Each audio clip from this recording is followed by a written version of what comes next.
Hello everyone, I'm Pierrette and welcome to my kitchen.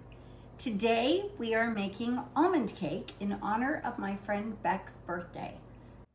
And here's what you'll need.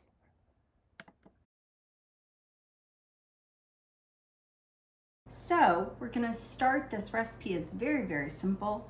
We're going to start with 6 ounces of Kerrygold butter. You can use any butter that you like. I personally prefer Kerrygold.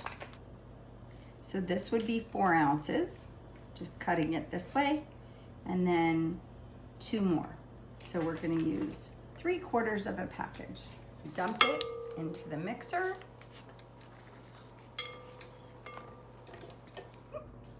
Okay, and then we have 1 cup of organic cane sugar. Just gonna dump that in there.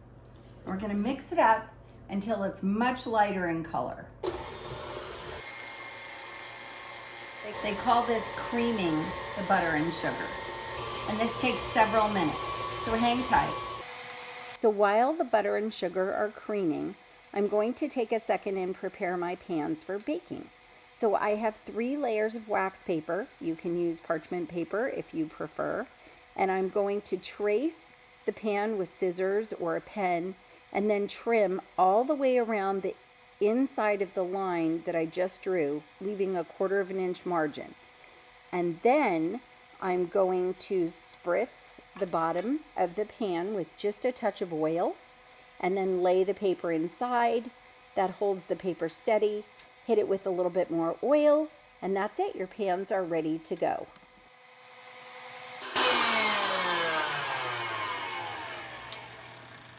We're going to turn this down. It's becoming much creamier. We're going to take 3 eggs.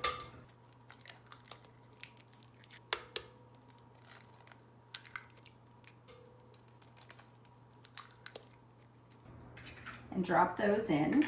And this doesn't need to whisk for very long.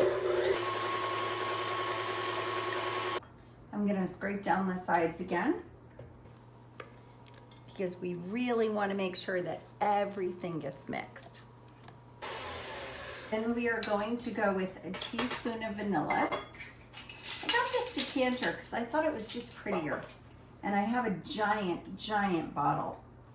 It's almost a handle of vanilla, and it's honestly too tough to handle. We're gonna do 2 tablespoons of Amaretto, which is an almond flavored liqueur. So this is gonna amp up the flavor.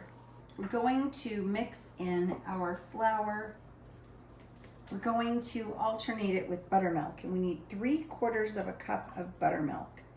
And honestly, if you don't have buttermilk, sour milk works just as well. The whole point is that it's acidic, and the acid works with the baking powder and baking soda as a leavening agent in your cake and helps it to rise beautifully. For the flour, I usually do about half and half at a time. So we'll do half flour, mix in a little buttermilk,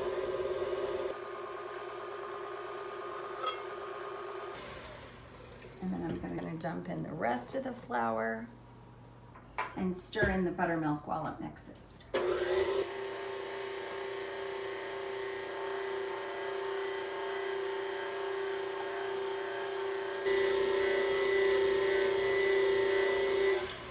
The last 2 things are just a little tiny bit of salt, probably not even a half a teaspoon.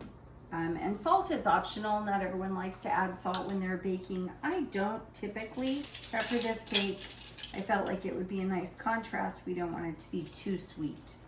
And I'm gonna do not even a half a teaspoon of cardamom, maybe a 1/3, because cardamom can be very floral. And if you add too much, it tastes like soap, and no one wants a cake that tastes like soap. But it really does complement the almonds nicely. And then we have 3/4 of a cup of almonds that we're gonna add. And we're gonna mix that all up.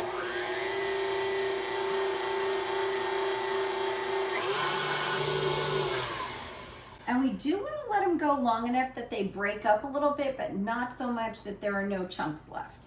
And I use sliced almonds, not slivered almonds, because slivered almonds are too heavy and the chunks will weigh your cake down. Sliced almonds are nice and thin and they'll raise with your cake. Now we're ready. So we have 3 cake pans, which I prepared earlier. So again, I'm scraping down the outside edge to make sure that all the flour and the sugar and the butter are mixed in. You don't want big chunks of that in your batter. So 1 big scoop for each. And then we'll go around and do that one more time. And I'm pulling from the center towards the outside edge. It gives it an opportunity to be a little bit more level, that the cake needs to be able to climb. If you grease the outside edges, the top will be even more domed because the sides won't be able to climb and it won't come out quite as level or even. Those look pretty great. Oh my gosh, this is gonna be so good. I'm gonna wash my hands and then we're gonna pop them in the oven and then we're gonna check back in a few minutes, so hang tight. About 3/4 of a cup of Amaretto.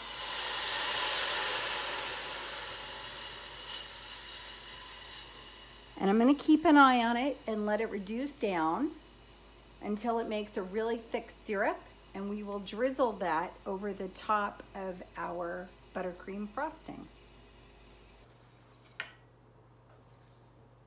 Now you can probably see that my oven does not cook evenly, but the edges are still nice and gold, which means the bottom and the sides are cooked. And when I touch it, it feels firm. You can also test it with a toothpick. When the cakes are in the oven, I try never ever to open up the doors because you let that heat out and your cake has an opportunity to fall. We're gonna let these cool. They need to cool until the sides pull away a little bit, and then we'll flip them out so that we can frost the cake. We're almost done. We are going to flip our cakes out. So I'm gonna start with the one with the biggest dome on it because we're gonna put it inside of this. So a nice dome fits in there and we don't have to lose any cake in the process. I also like to use a spatula instead of a knife. I'm using a nonstick pan, I just find it helpful. And this will flip right out.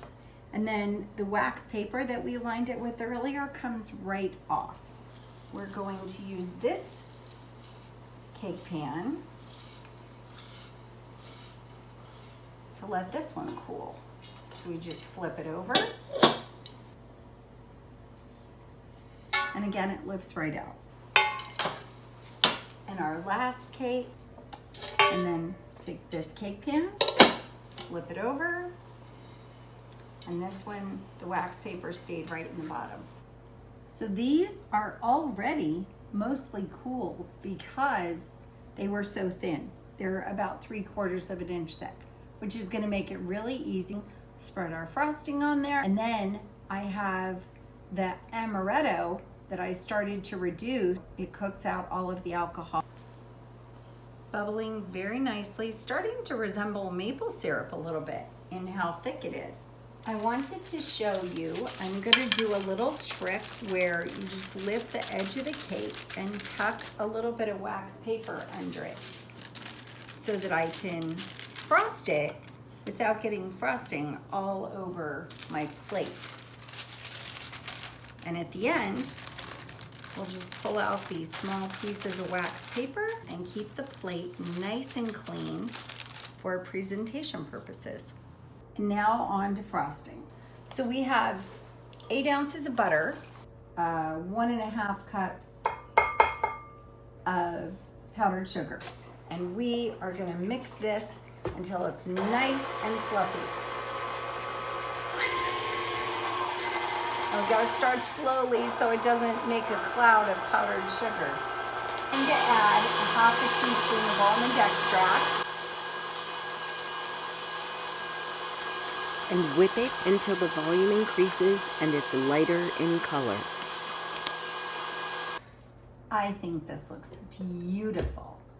Look how fluffy and stiff that buttercream is. Okay, so we're gonna take this and we're gonna divide it approximately into fourths, and you're gonna use 1/4 for each layer, and theoretically, because you have 1, 2, 3 layers, and then 1/4 for the edges. I like to save a little bit of extra for the edges whenever I can. So that was one good dollop. We're gonna use just a little bit more right there. If you wanted a lot more frosting, you could double the recipe for your layers. That would work. I'm just gonna take a little tiny bit more and just go around the edges to make sure that I have enough of a layer around the edges. Then I'm gonna do the second layer. Just slide it right off of here.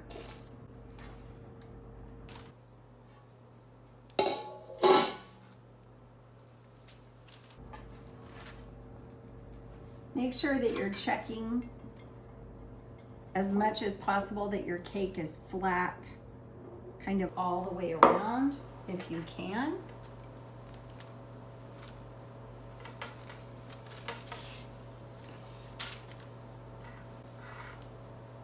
I have a Lazy Susan under here, which makes it so much easier to frost. Try to keep the front side of my spatula clean and only use the back side. So just repeat the process with the third layer. Put your cake on top, make sure it's level, add your frosting. You should be up to about 3/4 of the amount of frosting that you made by now. Smooth it out to the edges. I'm using that special little cake spatula that I got at Michael's, and it really does make a difference. The metal doesn't seem to cling to the frosting the way a plastic spatula does. And then add a little frosting to the sides, and then you want to go back over it, kind of over the top, over the sides, over the top, over the sides, just making sure that it's all smooth and that you've done the best that you can to make it look as even and pretty as possible. These are the last few steps for this cake. I did put it in the refrigerator to chill for a little while the caramel cooled. So we made a caramel with amaretto. So we just reduced the amaretto until it was about the same thickness as maple syrup. And then we added butter, and that was it. So I'm just gonna sprinkle some almonds on the cooled syrup in the middle.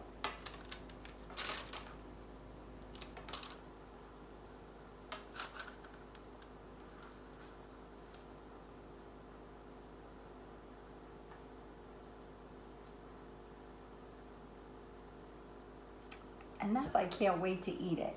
Now all we have to do before we serve is pull out these little pieces of wax paper that we put on the edges to keep the plate clean. And look at that. Voila, clean plate.